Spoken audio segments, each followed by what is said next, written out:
What is up, everyone? Welcome to season 3, episode 32 of DPF on Tap. Have to start it on a downer note. Just got some news about 30 minutes ago, so we lost one of our own, and I wrote something and I want to read it to everyone. So it's with heavy hearts that we share the passing of one of our own, Scott, the DPF Cowboy Scheibel. So Scott was more than just another Phillies fan to us. So he was a Marine. He served his country with honor. He's a proud husband and a devoted father. He lived and breathed DPF as much as we do as the admins. Honestly, always brought energy, loyalty, and his love for the game in everything he did. Everything. The Cowboy leaves behind his wife and kids, who now carry forward his spirit and strength. As a community that meant so much to him, we're asking that you please consider helping his family during this difficult time.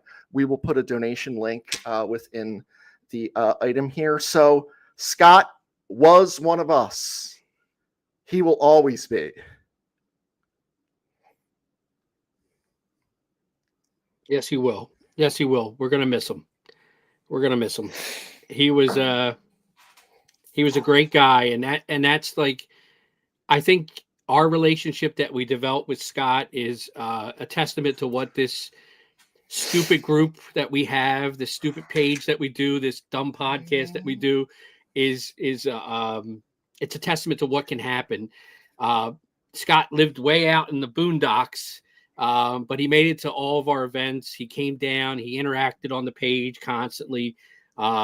He became our friend. He became a friend, someone that we cared about a lot. And this is a hard one. This is tough because, like you said, we have events coming up that we know he would have been a part of, and there's a big hole in our DPF family right now, and. Yeah, this was tough. We thought about canceling tonight because Chris and I aren't okay, Yeah. But Scott would be on here. So we're like, let's go and do it. Let's do it.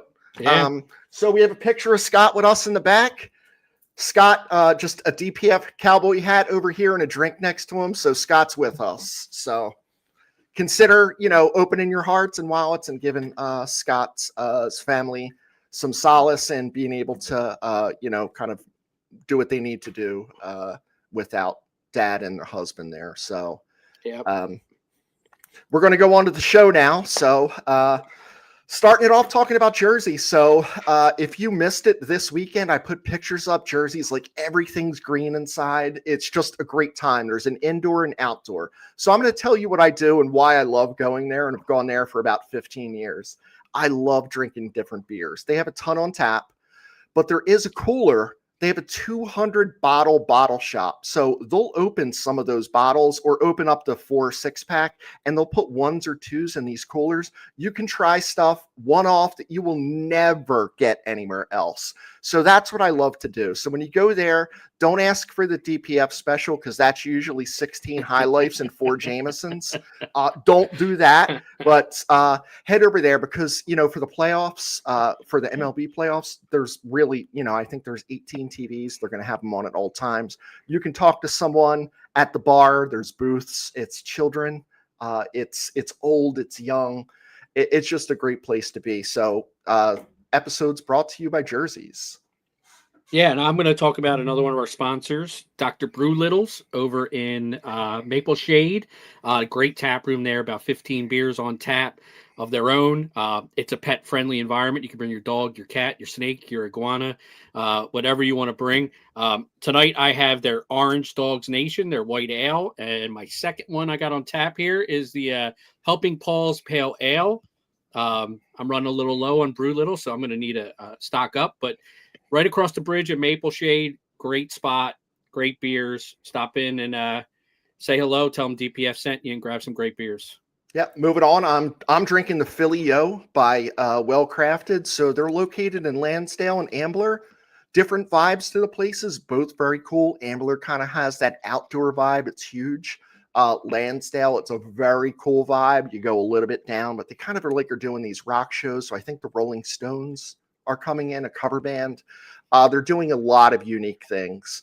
I love their Blonde Americano. That is up next for me. So check out Well Crafted, and thanks for what you do for us. And finally, my third one, because I always have 3 during the show at minimum. I have more than those, but the wife's watching, so I only have 3 during the show. She's like, Chris, it's an hour show. We have Ring the Bell on Tap by Conshohocken Brewing. So thank you to Conshohocken Brewing for the tap handle, the tap, what's in it, the beer, and just kind of like the friendship. So I guess we get the show started here. Yeah. My first topic I wanted to go into, and I don't want to start on a downer because we had such a great season, finishing second overall, but I want to bring up a concern that I have heading into the playoffs, and that's Ranger Suarez. Are you concerned, and should we be concerned about Ranger Suarez? And so I took a look at like his last 5 starts, figuring that's a pretty decent sample size. He's kind of had an up and down year, roller coaster year, and he seems to be on kind of fighting his way up in these last couple starts. So in his last 5 starts, he's pitched to a 4.14 ERA. Okay. Not terrible, not great.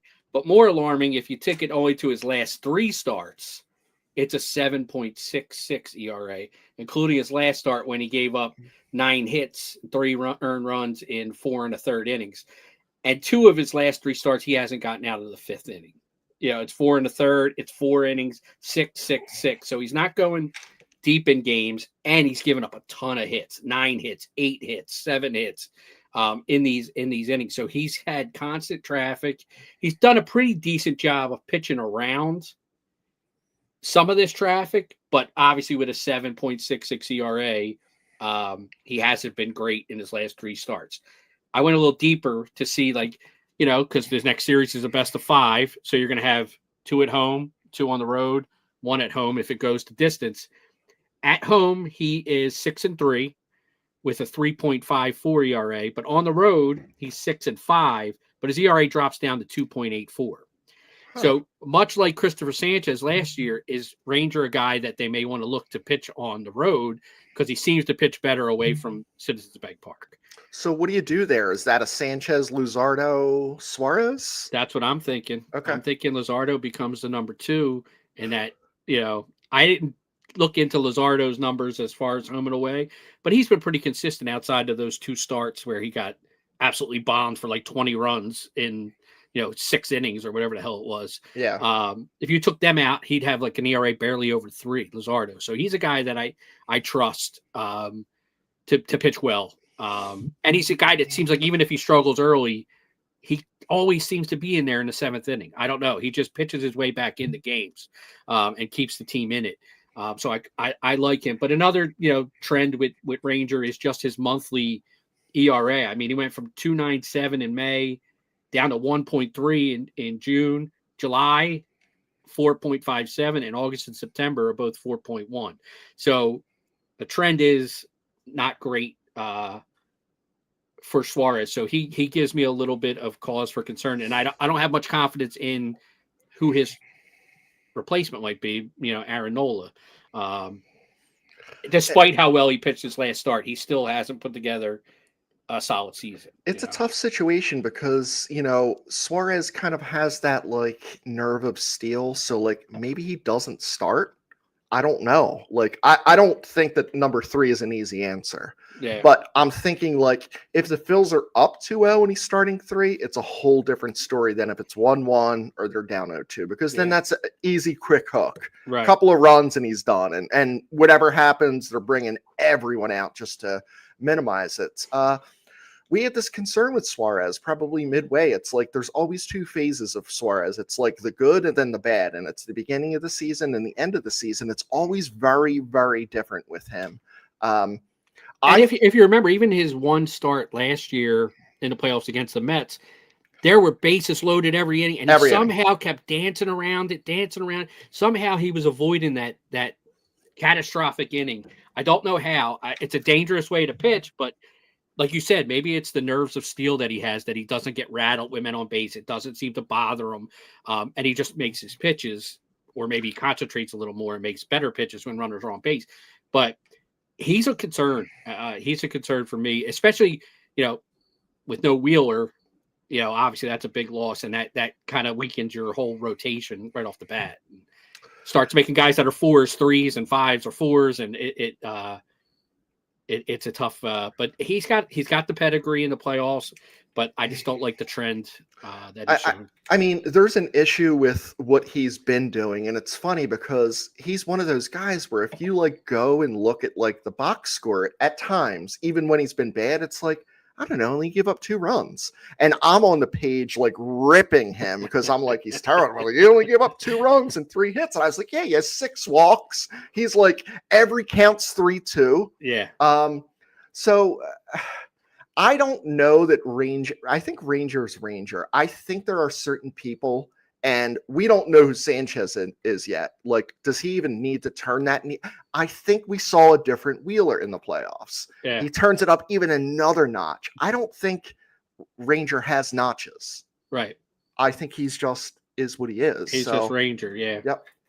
Yeah, I agree. I'm anxious to see Sanchez because I think that kid. I mean, what was it yesterday? He was in the 3rd inning and he hadn't thrown a ball yet.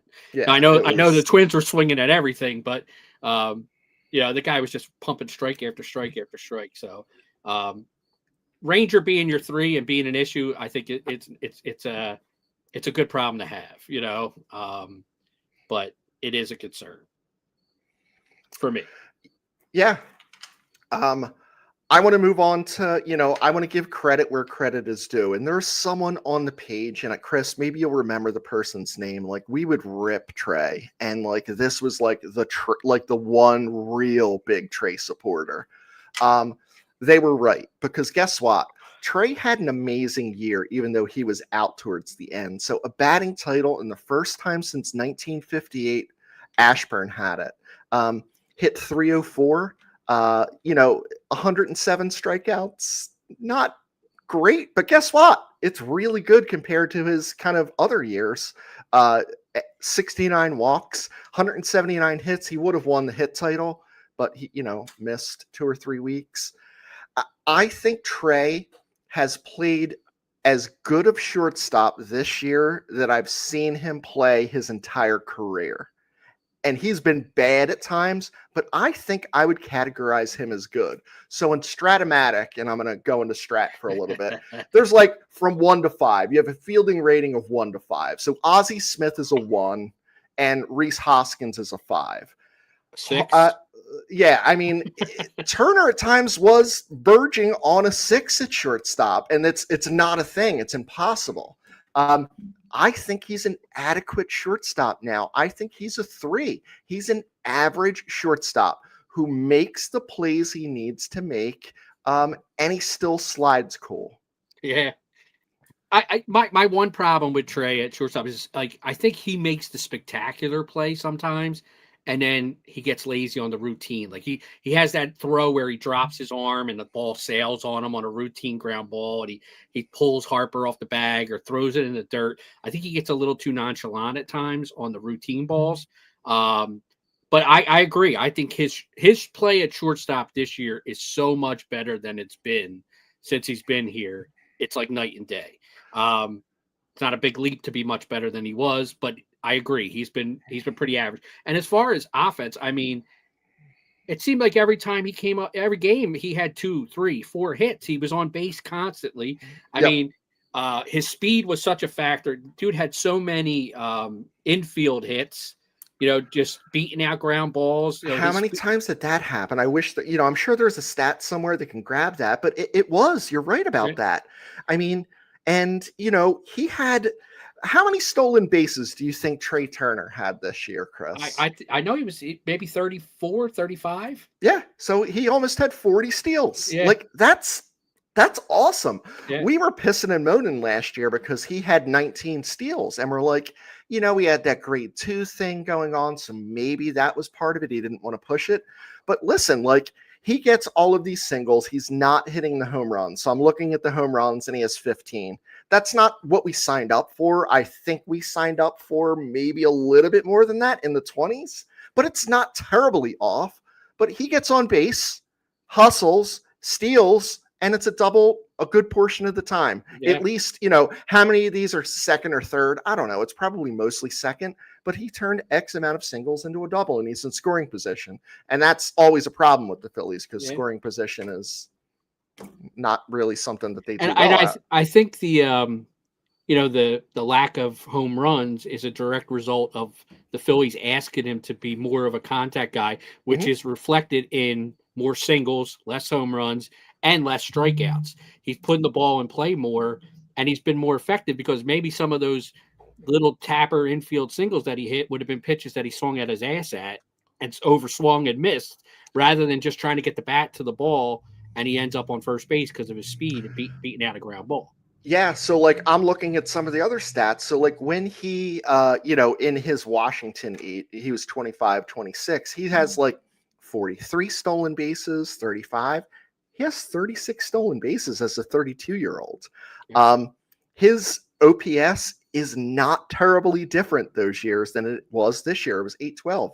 That's really good. Yeah. For a leadoff guy too. For a leadoff guy, that's like 720 is probably the major league average. So like it's well above. I think he had a great year. I don't know what WAR means, but I know that like the higher the number, the better. He had a 5.5. That's really good. Yeah. Considering. So as much as we give him a hard time, I hope that he comes back and is able to kind of get in the groove quickly. Because being off, I don't know, he's off 30 days, 25 days. He came back for one day and he was 0 for 2. Yeah. But, Yeah, I mean that's going to be the key, is for how fast he can get back. And I think that's the key for the entire offense, with having, a week off, how fast they can readjust and get back into game shape, so to speak. I know they're going to have the inter-squad game on Wednesday. I'm sure a lot of people are going to go down to see that, which is a great idea by the Phillies to allow fans to do that. So I hope people are able to take advantage of it. But that's kind of a controlled environment. It's only, I don't know how much intensity there will be. They'll try and make it as much of a real game as they can, but it's not a real game. It's not playoff pressure at bats, but at least it's real pitching that they'll get to see. But the offense is, and I think if you asked any Phillies fan, the number one concern going into the playoffs is this offense and how streaky they are, how hot and cold they are, and can they get hot and stay hot, kind of like they did in their World Series run in 2022. They were hot up until they weren't in the World Series and getting no hit, and then it just kind of went downhill from there. But it's concerning. I know they won 2 out of 3 against the Dodgers. Then they won 2 out of 3 against, the Fish, and 2 out of 3 against Minnesota. But they weren't hitting the ball. So I wanted to talk about the offense, and it's obviously less without Turner since he hasn't played. But just the last 14 days, kind of what these guys have done in the last 14 days. And should there be cause for concern with a week off and then starting a playoff possibly against Snell, Shohei, and what's his name? Glasnow. Yamamoto. Yamamoto and Glasnow, and the Dodgers and all the pitching they could bring. So the last 14 days, Bader 192, Schwarber 196, Harper 211, Bohm 459. Marsh 212, Real Muto 184, Castellanos 182, Kepler 107, Stott 256. So say those are like the 9 main guys without Turner, collectively 224.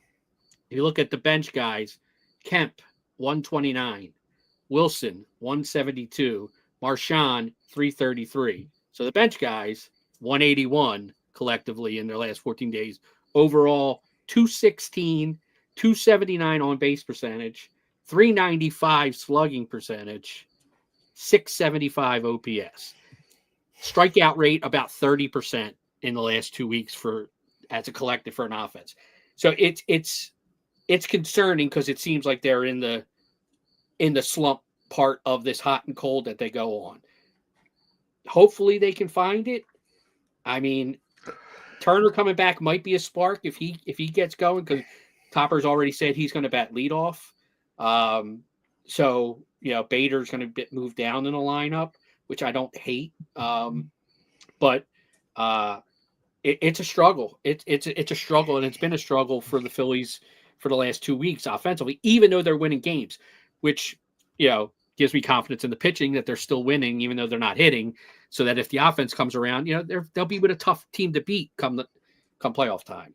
When these games start. Yeah. So Chris, when it's odd to me that there's these 9 players, and from what you said, I would say 7 out of the 9 are in a terrible slump. Anything below, how is that fucking possible? I don't think that that's a slump. Has there ever been a time? I'm super curious if we could mine this data that 7 of the 9 have been on a fucking beater, just on a great streak. I bet if we went back to that when they played Seattle and we're putting up 13 runs a game, in that stretch they were hitting the ball every night for a 10-day stretch where they were scoring 6, 7, 8, 9, 13 runs a game. I bet you we can find it in there. That's like Haley's Comet, though. I think that you could find what you found probably in 90% of the games. We're still winning. Yeah. And we're still winning. I think that there is an instance where I am seeing different approaches from certain people, like Bader. He's swinging out of the zone a lot more. Harper's been swinging out of the zone the whole time and not swinging in the zone. So I don't know exactly what his story is. What happened to that 2-strike approach Harper used to take, where he would widen out and he would short? He could still have the power to hit home runs and drive balls in the gap with the no stride, wide stance. But it seemed to lock him in a little bit better, where he wasn't chasing balls off the plate. He seems to not. I don't know if maybe it's the elbow. He can't generate the bat speed without his lower half like he could prior. I don't know if that's an issue. But it's a really good point, and I actually looked into this. So let me give everyone some stats. Phillies with 2 strike counts this year. They finished with a 177 average. That sounds terrible. They finished with a 255 on-base percentage, a 286 slugging percentage, and a 541 OPS. That was top 8 in Major League Baseball. So they clubbed 70 home runs, and they had 250 RBIs, which was both 11th. They worked 288 walks. 288 walks they've worked with a 2-strike count. Not necessarily 0-2, but it was a 2-strike count, and they got, except for I took out 3 for 2. So that was the 10th best. They fouled off 1,694 pitches during these counts. So it's are they we think that they're not, but when I looked at the numbers, I was like, if they're 7th best, then what am I saying? I think it's a product of hitting is so bad in baseball. Congratulations, Trey, but in your lifetime, 304 has never won a batting title. That would have been about 15th in, the rankings when we were, guys were hitting 340, 335, 320. 304 is not a batting title. That's Ken Oberkfell and Carney Lansford. That's a solid major league season, but really good. Yeah, it's not batting title worthy, and unfortunately, it is. And this is in a day and age where every ground ball is a hit. They don't give out errors. Yeah. So they're doing everything they can to give guys hits, and guys still can't hit 300. It's just the philosophy of hitting is so bad. So. Yeah, I don't care what rank the Phillies is. 177 sucks. 177 batting average is terrible. I don't care that everybody else is terrible. The Phillies are just as terrible as everybody else. Mm-hmm. And to be compared against terrible against terrible just gives you terrible. And no doubt, it's just it drives me crazy, especially a guy like Stott who was so good with 2 strikes. A couple of years ago, he was almost a 300 hitter with 2 strikes. That you don't expect that every year, but what drives you crazy about the Phillies is the amount of times with 2 strikes they get a fastball down the middle and they foul it off. They get a really good pitch to hit and they're late on it and they foul it off, or they take it for strike three. It's right down the goddamn middle, and they take it for strike three. It drives me crazy. So, you can make numbers look as good as you want, but your eyes are the real test, and they're not good with two strikes. They're right. just And that's not. like when you look at the numbers, you're like, I'm like, it just doesn't match up because I was like, two strikes. Like, I'm like low and away.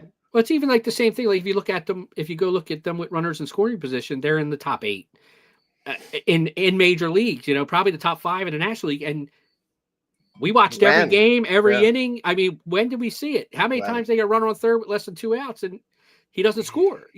And it's just like hitting is just so bad in baseball. And I don't think pitching is great because I think most of these guys are just fucking throwers anymore. They're not pitchers. They're just throwing gas. And, it's this uppercut swing that everybody has, this launch angle bullshit that you're not squaring up balls and hitting weak. Like, I mean, Stott, how many weak fly balls does that guy hit?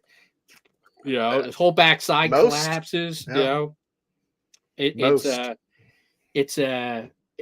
think I don't see it. I mean, do you think it has anything to do with the balls? And do you think that Major League Baseball manipulates the balls that are used for certain stadiums, teams, players, regions? I have no doubt. Especially now that they're in bed with all these gambling sites that, I mean, anytime you get in bed with gamblers and money, there's shady shit's going to go on. What if a guy averaged 31 home runs and then doubled it? Averaged 31 for 3 years and then doubled it. Would that set off some alarms in people's heads? It should. I mean, remember, what was his name? Brady Anderson? Yeah. It's Cal Raleigh. Oh, yeah. Cal Raleigh. He had, 27, 30, and 34. Averages out to about 31, 32. Dude is 60. 60, yeah. I mean, come on. Like, it's just, there's anomalies, and then there's like, I'm really looking at something odd here. There's either performance enhancing happening, something about the ball, something about the ballpark. I think that people can manipulate the ballpark. Roof open, roof closed, air conditioning blowing out. Yeah. I don't know if it's a thing, but I bet you it is. That's interesting. It's interesting humid. Stat. It's amazing that kind of happens. So we'll kind of see. I want to move on to some comments, and I want to bring something in here. So hopefully everyone can see this, and we're just going to go into really a fuck the Mets segment. So we have Nancy with fuck the Mets. We have Steve bringing that in. So a lot of, rest in peace Cowboys. So we appreciate that. SSB chiming in. Ray with an FTM and RIK Cowboy. Alex. Let me see what else we have here as far as, is there any other FTM stuff? So I think there were a few people on here that were looking. Oh, here we go. So we have Jim with an F the Mets. There were a couple people looking for the Mets next game in their playoff schedule. It's not available. They did not make it. TBD. Yeah, it was Philly. It was like, I think his TV guide is broken. I don't know how it's broken. Like, TV guide isn't that like Chris might be too young for the TV guide being paper. Who, me? No, Chris from Philly. No, not you. You fucking delivered them. I'm an old fuck. You still get them. You're like, what time's fucking Green Acres on? Yeah. There's Matlock. I need to find Matlock on a Thursday night. Yeah. So let me just see if there's any other. Is this show live or recorded? It's live, Ryan. So what's up? We're not pre-recording. If you want, tell me how many fingers to stick up. The Mets. Blank the Mets. So I want to talk about the Mets, and I want to applaud the Marlins. So I don't know if this is true, but it seems like it is true because I did see it on MLB tonight. So apparently Sandy Alcantara 100% true. Could have pitched against the Phillies and said, I want to skip my turn. I want to fuck the Mets. I want to knock the motherfucking Mets out of the playoffs. I want to pitch the game of my motherfucking life. And he went out there and did it. Like, and the Mets fans are so mad about this, that this dude was like, I hate the Mets more than anything, and I want to knock him out of the playoffs. The funny part was on Wednesday when he could have pitched against the Phillies, the Marlins were still mathematically eligible for the playoffs. They hadn't been eliminated yet. I mean, it was forthcoming. It was, but he fucking. I saw a story that I guess it was a couple years ago when the Marlins made the playoffs and the Phillies played them in the wild card round. There was a late season game at Citi Field, and the Marlins thought the Mets ground crew fucked around with the field during a rain, and they weren't able to play the game, and they were going to be forced to play a doubleheader the next day.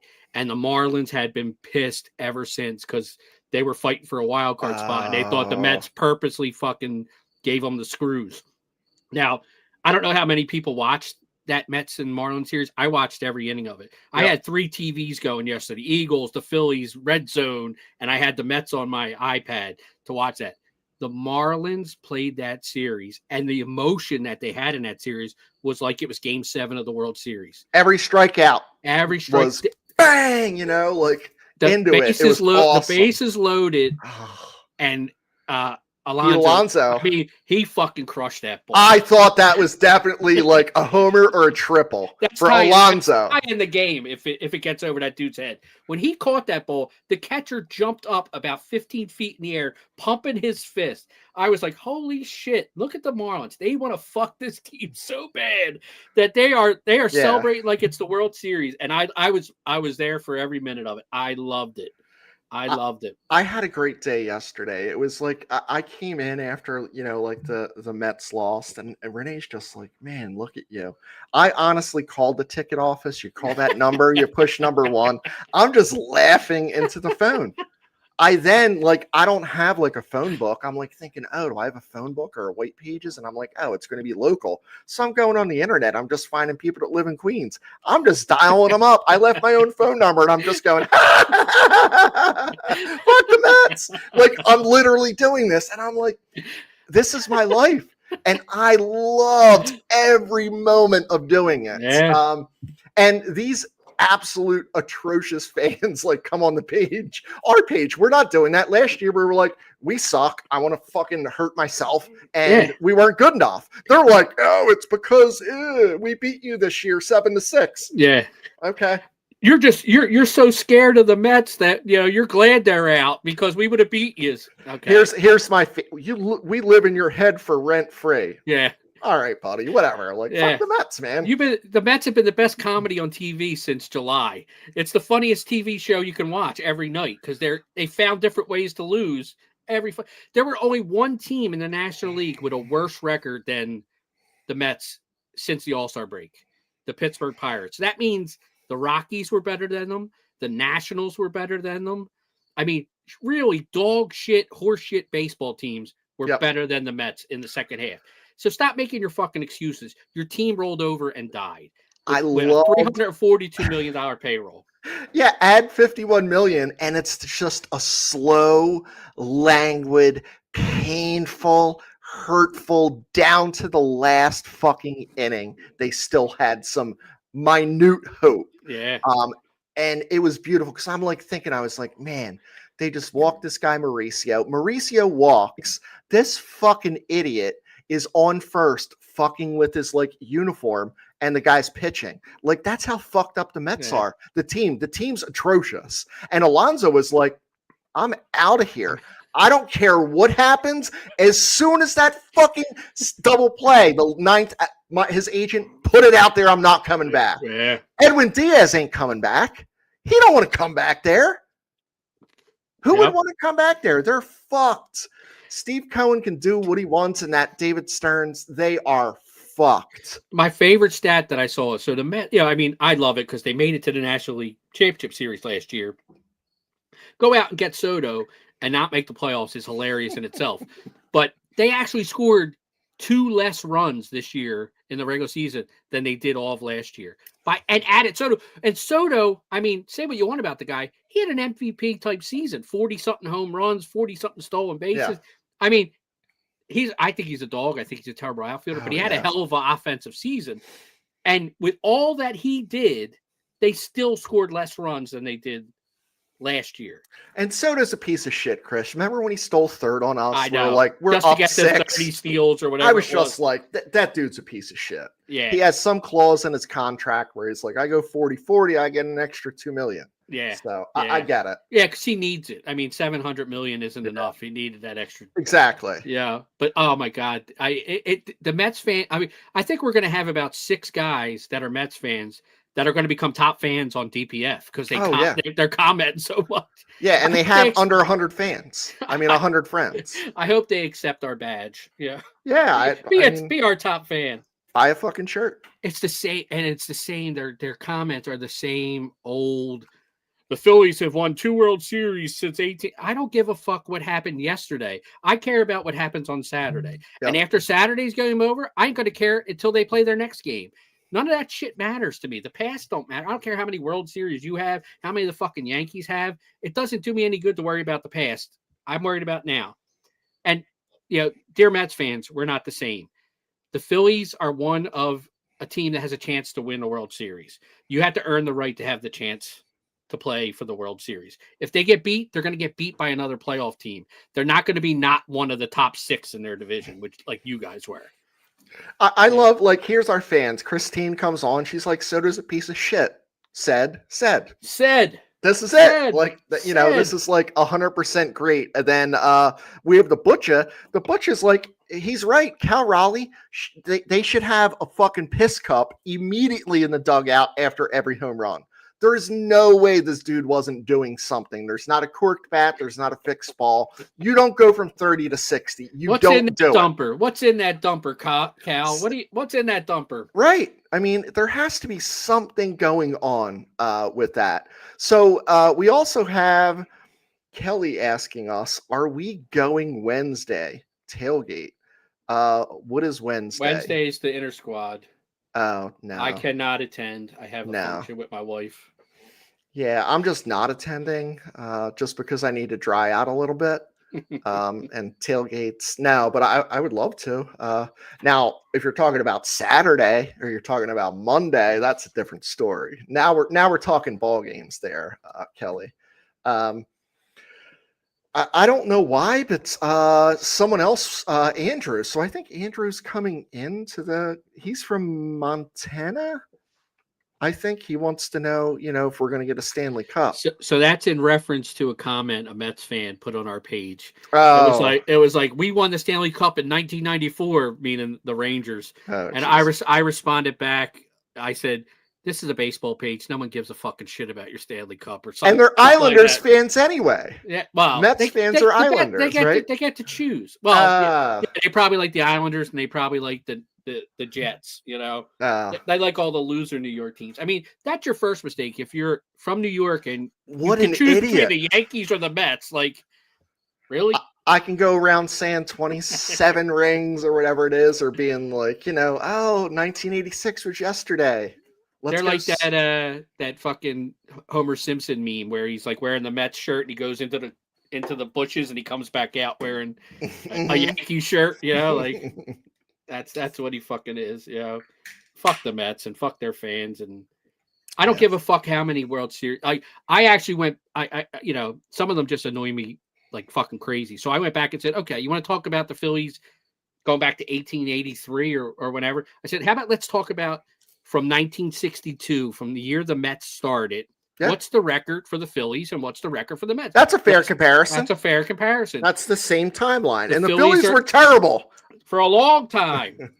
So the Phillies have a .503 winning percentage in those times, and the Mets are at .484. So we've won more than we've lost, and they've lost more than they won. That's it, case closed. Yeah. From this in that same time frame. And if you look from like 1986, since they won their last World Series, the Mets have gone to 2 World Series and the Phillies have gone to 4. So whatever. Talk all the shit you want. The numbers don't support you. Your team hasn't won in 40 fucking years. You're the fucking Cowboys of Major League Baseball. So just shut the fuck up. Know your place. Yeah. Rob, what's hilarious is the Mets fans care more about our shit talking than their own team shitting the bed. Whose it lives in whose head? We are not. I have never, ever personally gone on to any Mets fan page. Never did it. Never. Now, if it's MLB or it's national, I will always write fuck the Mets, gargle Soto, whatever it is. So, like, I definitely do that. But that's a national page, and that's, like, to me, that's legal. But I'm not going on, you know, I don't know what type of fucking spam I'm going to get from being over there. Like, you know, you get, I don't know. There's cool ads. You'll be exactly all these fucking websites and Blue Chew. You go on those, they're like, oh, you know. That's fucking hilarious. I mean, it's just crazy. I said that to a guy today. I said, listen, the next round, the Phillies play the Dodgers or the Reds. If the Phillies happen to lose to one of those teams, I'm not going to go on a Dodgers or Reds fan page and start going, your team sucks. Yeah, you're going to lose the next round anyway. I'm going to be on our own page or another Phillies page saying, why the fuck did the Phillies not win this series? Why did the Phillies suck? Why we're going to bitch about our team, not go put down another. I don't even care. They make me laugh. You know, thanks for the engagement, Mets fans. We really appreciate bumping our numbers up. You know, it's funny. They're making me laugh. I mean, we could easily block them, but I'm having too much fun reading their comments and laughing at them. Right, because it's like it's one of those things where like we normally don't go back at them at all, or if we do, it's not like super mean. We're not telling them to like go fuck their mothers and stuff like that. And then the second time they come around, what are you doing here? I thought I told you to go fuck your mother. We're not doing that. We're not doing that. We want to do that, but we don't do it. We kind of let you police DPF for the most part. Yeah. That's funny. That's funny. All right, so let's move on to our next topic.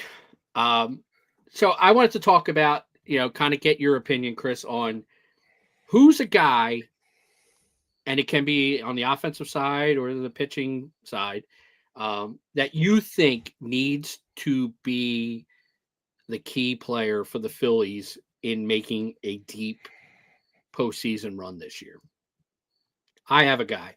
I'm curious to think who your guy might be. So I'll go first, is what you're saying, or you go first? You go first. You go first. Okay. So the guy that I think that when you are in a situation that Harper protects Schwarber and no one's protecting Harper, I think that the number 4 guy has to protect Harper. I think that should be Harrison Bader. So I think that he could be the key, because if Bader's hot, Harper gets more pitches and Bader, you know, still is putting contact on the ball and moving the guys around. So I think Harrison Bader, defensively, he's solid, but I think if he can be that 4 guy, because we've had 1,000 4 batters this year. Yeah. I really feel like we have. So my guess would be Bader.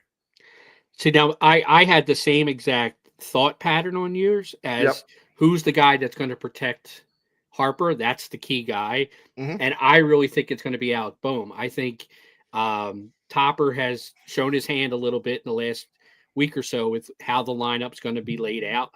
I think Bader's probably going to be more either a 5 or 6 hitter when the playoffs start, depending on righty or lefty starter. Will determine if he's 5th or 6th. So I think Bohm's going to be penciled in the 4 hole. We've seen it the last 2 playoffs. He hasn't been great in the playoffs in the 4 hole, but he's hot right now. But I think I agree. I think we're saying the same thing. We're just thinking it's going to be 2 different guys. Both right-handed guys. Yeah, you know? It's whoever is in the 4 hole protecting Harper needs to have a very good playoff series, hopefully multiple series. I think that's going to be a big catalyst to this offense finding its footing and making some hay as they go along here. It's that 4 hole is the key. Because I think the rest of the guys are what they are. You're going to get what you get. But I think that 4 hitter can change the dynamic of what the top 3 guys do. I don't disagree. Like Bohm, like we've been there. So I'm surprised that you're putting the faith in him. He's hot now. I'm just reading the tea leaves with Topper with the way he's writing the lineup out. You know, like I'm just trying to think. I think that's what he's going to go with. Right, but the question was, who do you think's key? Like, not who you think Topper's going to go with. Well, Do you I really think believe in Bohm? I do. I do. Okay. I think they need Bohm. I think they need Okay. Bohm to be the guy he was 2 years ago. That I want 98 like RBI guy. opposite field double Bohm. You Yeah, know, like exactly. gap double Bohm. Yeah, I don't care about the home runs. yeah, Contact on the ball. yep. I I do have a problem. Like he didn't swing in a first pitch the other day, and it was right down the goddamn middle. And I was like, motherfucker, like this dude don't swing when it's right there. Maybe his hair was in his eyes. Yeah, you said he's hitting 455, so he knows better than us anyway. Yeah. But I was like, oh my god, it was right down the goddamn middle. It was Yeah. beautiful. Yeah, but I agree. I mean, I think Bader has a chance to be. I mean, there are a lot of guys, but I think it's essentially whoever's going to end up in that 4 hole is the guy that needs to really kind of be the glue that holds that offense. I together. think the Phillies starting pitching has been so good. I think the offense is not going to all of a sudden come alive. So, like my second, and I was kind of going with this, is like we need Kerkering to be good. Yeah. We need Kerkering to be decent. Robertson. We just need Kerkering not to suck. Yeah. You know, and he sucked. Throw strikes. I mean, Yeah. when he's walking guys, that it's like, trouble. That I mean, and that's any bullpen guy. If you come in walking people, that's a problem. But I agree. The guy, the guy's going to be used in high leverage situations. He needs to be better. He needs to be better. Yeah. No, he absolutely does. Yeah. But I think that these are good points. So we're kind of like, Boom. So the number 4 guy, we're like, we agree on. Yeah. It's like two different right-handers. And then in the bullpen, we're like, yeah, we think it's like the right-handers again. It's the right-handers, like Robertson and Kerkering. Yeah. I trust Strom. I think he's kind of solidified himself late, and I think the Phillies got smart and they didn't use him a lot. So in the last month, absolutely. And Banks has been really solid all year, so I think you're good with the lefties, and it really comes down to, and I trust Iran. I know he had a couple of hiccups, but I still think he's lights out. But it's Robertson, and it's when you get in that 6th inning, now we start getting it gets a little queasy sometimes, and I don't want to be queasy. I want to just these guys are going to come in and kind of feel like that 2008 team where it was Madsen and Romero and game over. Game over. Winning after 6, game over. Game over. I want to feel that way. Might again. be nine batters after that. I want to feel that again. So I'm going to move to some comments again. So David says, you guys are awesome for starting the GoFundMe for Scott. We did not start it. We're just supporting it. So I believe his next door neighbor started it. So, Scott to the beginning is the DPF cowboy. He is not with us anymore. And there is a GoFundMe. So if you have $5, $1, $10, $100, whatever it is, can one of our fans post the link in this comment chat? I tried to do it earlier and it was like this huge mess of things. Rob, so the Butcha wood bullpen piece, it's the right-handers. That's a great question. And I think that is kind of where we are with this. And Rob's, he agrees. Kerkering, can keep it together. The rest of the bullpen is awesome. Bullpen's always 50-50. Okay, so Shannon did this. So thank you, SSB. This is the GoFundMe link that Shannon posted. We've checked it out. It's legitimate. Please consider it. It's important to us. So I'm going to leave this up for a little bit. I don't think I can copy and paste to get it scrolling, but you'll be able to click on this link. I wanted to do some odd regular season unofficial awards. And I didn't, I'm like, maybe some are going to be positive and some are going to be negative. Because I feel like, the end of your baseball year, and this is more of club team, they were like, oh, most improved, MVP and best pitcher, best hitter. So I want to start this one off with the Whatever the Hell It Takes award. And I'd like to give it to someone that I think you're all going to agree, because this guy has been everything the Phillies asked. It was like watching a tennis match for this dude all year. You're like, bullpen, starter, left, right. Walker. This guy did exactly what the Phillies asked, didn't bitch, said the right things in the media, whatever the hell it takes, whatever the hell the Phillies need at that moment. And he wasn't always great, but he wasn't always not great. Yeah. There were times where he was very good. Taijuan Walker definitely deserves the whatever the hell it takes award, because he's just done whatever has been asked of him. I didn't name it the whatever the hell it takes award, but I put it as like the team player award. And I think it's kind of the same thing. You know, being a team player means doing whatever the team asks of you.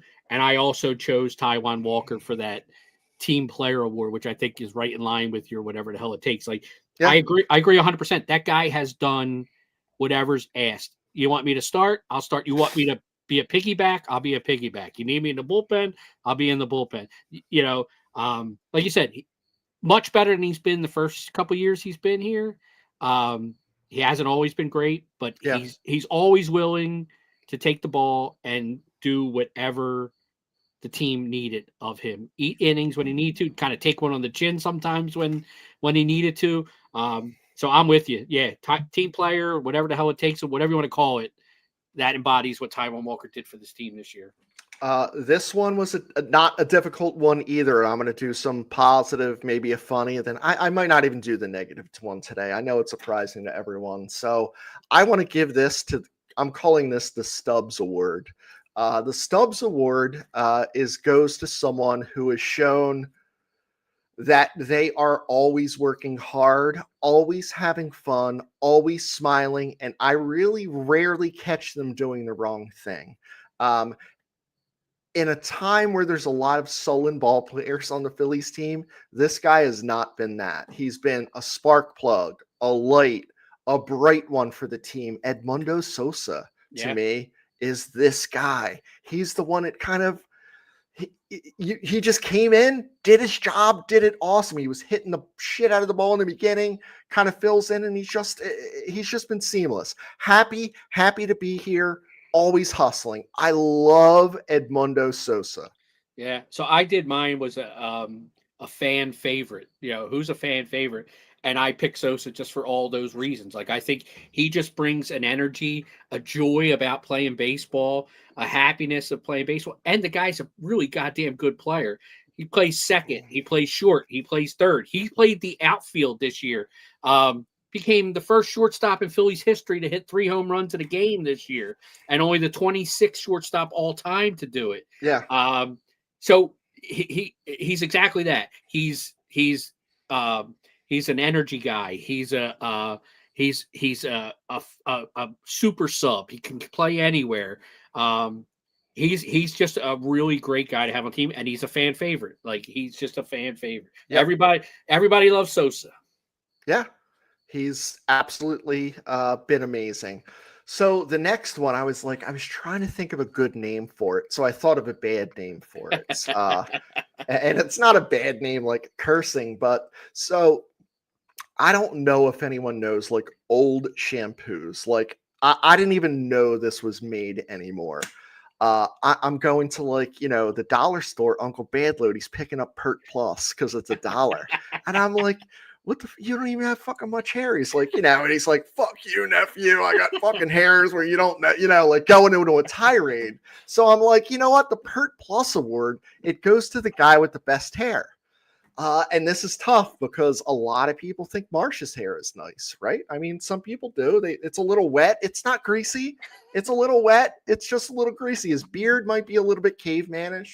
And then Bohm has these luscious locks. Harper has these luscious locks. And then Bader comes in and it's like a fucking shining star of this beautiful lock of hair. Like Samson chiseled out of stone, and then Bader came and stole it directly out of Bohm's hands. Pert Plus Award goes to Harrison Bader.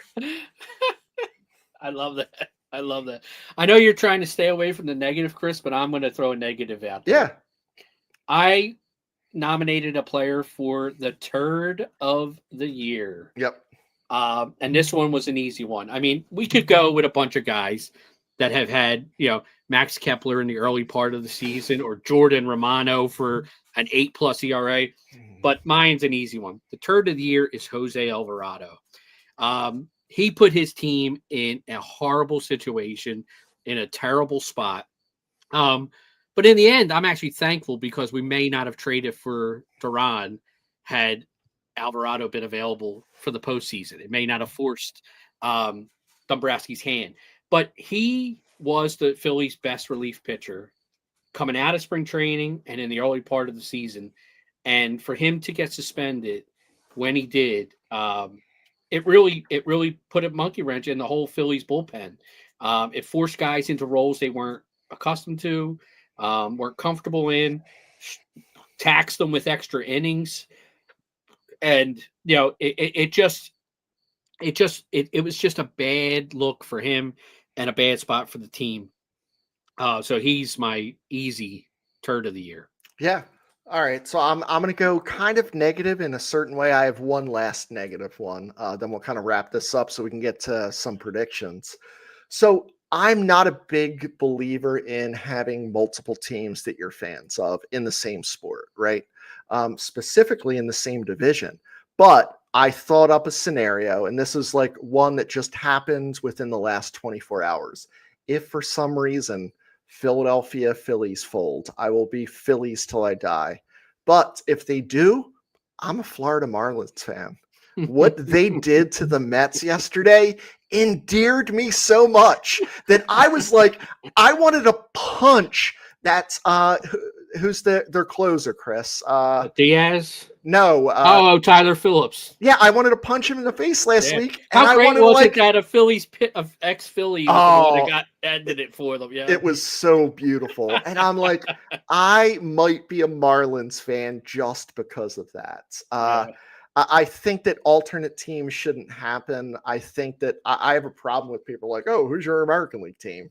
No, who's your team? Yeah. Whoever the fuck you like is who you like. Yeah. You can't be like, oh, well, if the Phillies don't win, I'm going to root for the Red Sox. I will have a rooting interest in the World Series if the Phillies aren't in. I'll say, I prefer this team to win over that team for whatever reason. And most likely it's because I hate the National League team because they compete with the Phillies every year. Exactly.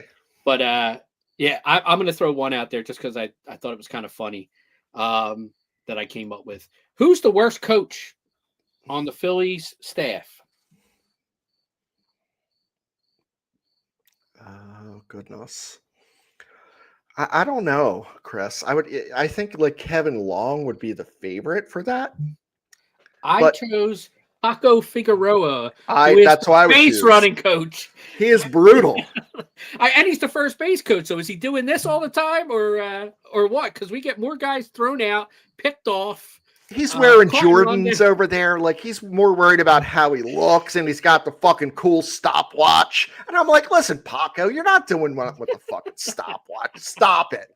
Oh, I got the stopwatch out there. There's fucking 1,000 cameras with StatCast. Stop with the fucking pocket watch. Fucking ridiculous. Their base running is atrocious. And I'd be embarrassed if my picture was in the Phillies yearbook and it said base running coach next to it. I would be embarrassed. And they're brutal. They are absolutely. And I mean, last week, what they have 2 guys thrown out at third base in the one game. Like, I mean, come on. Well, Weston Wilson getting thrown out at second, and it was like how many times have we been like, this dude was out by literally, and we're not messing 30 fucking feet, and we're like, are they going on their own? Is this dude like the fucking St. Joe's Hawk, and he's just like, and they're thinking it's like he's waving his arms, and it's like they think he's reaching for the the oven mitts and the shin guards. He's holding too much equipment. He doesn't have enough he can't swing his arms. He's juggling shit over there, I think. All these fucking equipment that these guys wear. Yeah. I wasn't too smart with this next one, but it's the current Phillies player that I hate the most. And that's the award. I don't know who I hate the most award.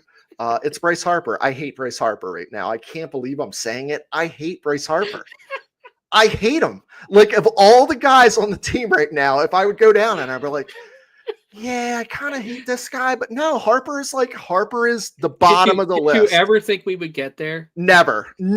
I was like, when we saw him live and we shared that very, very manly hug when he hit that home run against San Diego, I whispered in your ear and I says, I will love this man until the day I die. I fucking lied. Because I do not love that man. I don't think that man loves baseball. I don't hate Harper.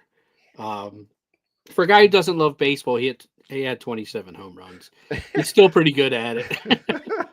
But I don't hate Harper, and I'm hoping he finds that playoff magic that he always seems to have. I mean, he his playoff numbers are ridiculous, so we really need him to find his love of playoff baseball.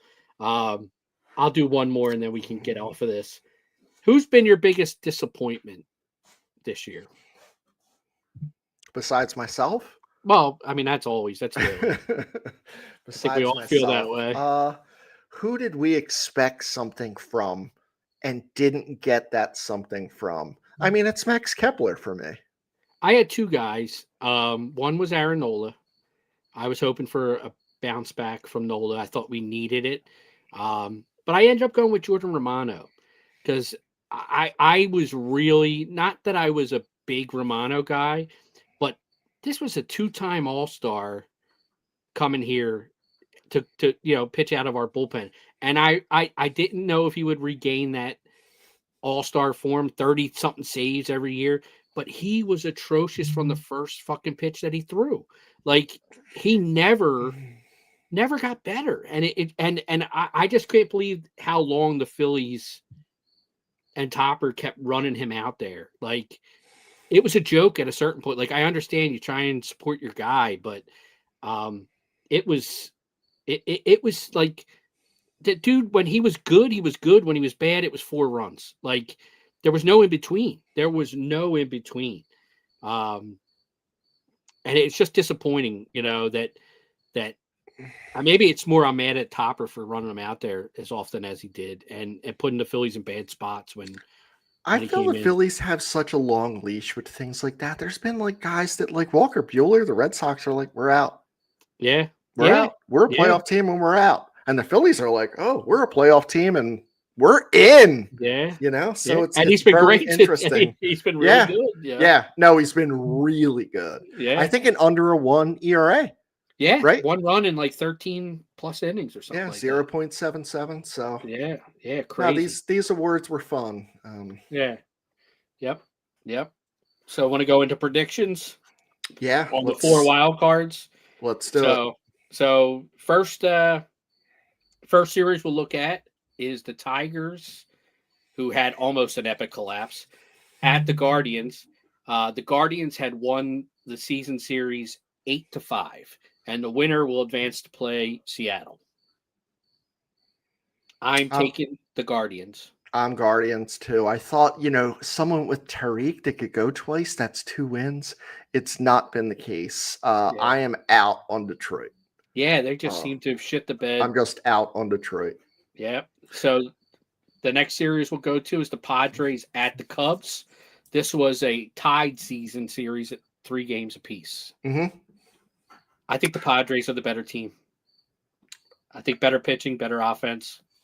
I think the Cubs are going to win, but I really want the Padres to win because, I hate Matthew Boyd eventually facing the Phillies. And, I just think that he's a problem for us. And that other left-hander, Imanaga, I just think left-handers are a huge problem. So I'm like, I do think that the Cubs are going to win, but I want the Padres to win because, I think that matchup-wise, I'm not concerned as much with them. Although Padres, we're playoffs. It's all great teams. Yeah. And that's kind of. But I'm going to stick with what I said. So I'm taking the Padres. So I'm taking a road team in that one. Okay. Next one is the Red Sox at the Yankees. The Red Sox won the season series 9-4. So this is tough because I feel like I really hate both teams. I agree. Both teams have beat us in the World Series. Both teams have had success more recently than we have had. I feel like the Yankees are on a fucking burner. I don't think the Red Sox win this. I'm going with the Yankees, and I don't think it's close. See, now I have a different opinion because I think the Red Sox are not afraid to play at Yankee Stadium because they do it so often. And they kind of own the Yankees this year. They've way outplayed the Yankees. So I'm going to take another road team. I'm taking the Red Sox to beat the Yankees. And they would advance to play the Blue Jays. The Padres or Cubs would advance to play the Brewers. And now we're going to go to one that we're the most concerned about. Yep. It's the Reds at the Dodgers. The Dodgers won 5 out of 6. Yeah, I mean, your heart is just like, man, can the Reds like fuck the Mets? Can I like root for the Reds one more time? But we're playing LA. Yeah. Chris. Yeah, I agree. I think the Dodgers take this one pretty easily. I would love to see the Reds force it to 3, so the Dodgers have to use their top 3 starters before they get to us. And game 1, we might get to see their number 4. That would be the great advantage that the Phillies should get. But yeah, I think it's the Dodgers easy as well. So it looks like, we split. We were both on the Guardians. Yep. We split on the Padres and Cubs. We split on the Red Sox, Yankees, and we're both in on the Dodgers. So yeah, so that's it's a nice cross section. I think we're going to be we're going to be both at 500. Yes. Before we end, there's 2 things that I want to kind of talk about, and one is going to be Phillies beat good teams. I brought up some numbers here. Phillies finished first in MLB with a .611 winning percentage against the 11 other teams that made the postseason.